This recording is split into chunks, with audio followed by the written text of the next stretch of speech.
शेतकरी मित्रांनो नमस्कार. तर आजचा व्हिडिओ महत्त्वाचा असणार आहे. शेवटपर्यंत नक्की पहा. कारण काय होते आता हा जो आहे आपल्या शेवग्याचा प्लॉट आहे आणि या वर्षीचा सीझन आता संपला आहे आणि याचा परत आपण ऑगस्टमध्ये भार धरणार आहोत. आता हा विषय शेतीविषयक नाही.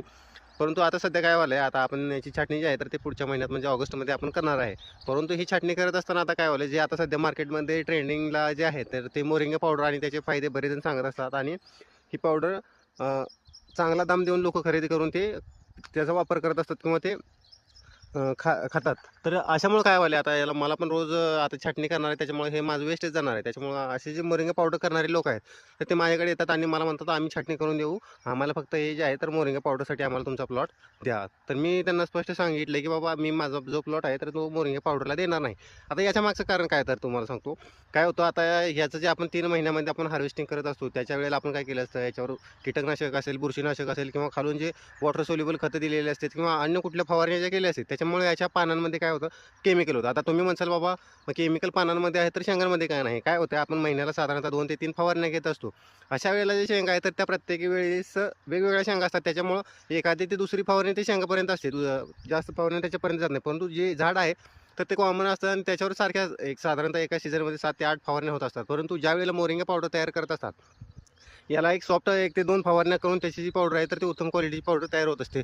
परंतु असे जर कोण म्हणजे एखाद्याचा प्लॉट हार्वेस्टिंग करून परत जर घेत असेल तर त्या पावडरमध्ये केमिकलचं प्रमाण असतं. त्याच्यामुळं तशा पावडरी खाणं आपल्या आरोग्याला लई घातक ठरू शकतं किंवा त्याचं म्हणजे पाहिजे तेवढे न्यूट्रिशन आपल्याला त्यातून भेटत नाही. आणि दुसरा एक मुद्दा, ज्यावेळेस मोरिंगा पावडर तयार होत असते, अशा वेळेला आपण काय करत असतो, की बाबा एक ताजे आणि जे फ्रेश जी पानं आहेत तर त्या पानांपासून मोरिंगा पावडर तयार होत असते. परंतु आता इथं सुरुवातीच्या सीझनपासून शेवटपर्यंत जी पानं आहेत म्हणजे कवळ्या पानापासून पिकून आता गळायला चालू झाली, तर अशापर्यंत जी पानं आहे याची जर पावडर केली, तर त्यातली जी न्यूट्रिशनची मात्रा आहे, तर ती फार कमी प्रमाणात असते आणि त्याचा पाहिजे तेवढा म्हणजे जे आपण दाम दिला आहे, त्या दामाच्या बदल्यात आपल्याला पाहिजे तेवढे न्यूट्रिशन भेटत नसतात. त्याच्यामुळं कुठूनही मोरिंगा पावडर तयार करत असताना किंवा खरेदी करत असताना आपण थोडीशी चौकशी किंवा विचारपूस करावी, जेणेकरून आपण जे मोबदला देतो, त्याच्या बदल्यात आपल्याला काय मिळतंय, हे पण बघितलं पाहिजे. आणि जे कोण भेसळ करणारे आहेत, आता याच्यात पण भेसळीचं प्रमाण आहे. आता कशा पद्धतीने भेसळ करतात ते काही मी सांगणार नाही.